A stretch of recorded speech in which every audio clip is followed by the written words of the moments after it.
Every woman who has ever opened a magazine knows her shape. Pear-shaped women accumulate fat on their hips and thighs, hourglass-shaped women do the same, but also have large breasts. Ruler women have broad shoulders and larger waists, and apple-shaped people accumulate their fat on their waists and guts. While obviously comparing human beings to produce is objectifying, these measurements now seem to have added value. A recent study looking at the link between body fat and breast cancer risk has pointed out that not only are obese women at higher risk of dying of breast cancer, but also that those who accumulate fat on their midsection are at higher risk.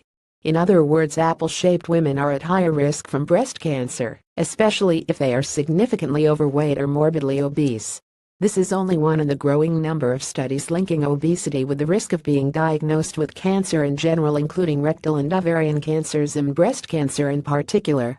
In fact, obesity is the second highest environmental cancer risk after smoking, and one that is increasing year after year both in the industrialized and in the developing world. In particular, the association between breast cancer and obesity is believed to have a lot to do with what fat cells get up to when nobody is looking. Fat cells or adipocytes are supposed to be simple storage pods for molecules of fat, storing energy in times of plenty in anticipation of times of need. However, fat cells also secrete estrogen, especially when they are experiencing a state of inflammation. Estrogen is one of the key hormones that is released during the female reproductive cycle, and also one of the key molecules that drives breast formation, and, unfortunately, has been involved in driving certain types of breast cancer. Broadly speaking, breast cancer cases can be classified as either sensitive to estrogen or estrogen receptor positive, or not sensitive to estrogen or estrogen receptor negative, or breast cancer is the harsher form of the disease, mainly because it is harder to treat.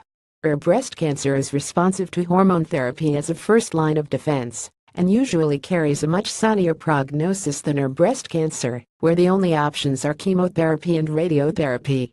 Obese people who always have a lot of estrogen in their system are more likely to develop breast cancer, especially when the fat is localized around the abdomen.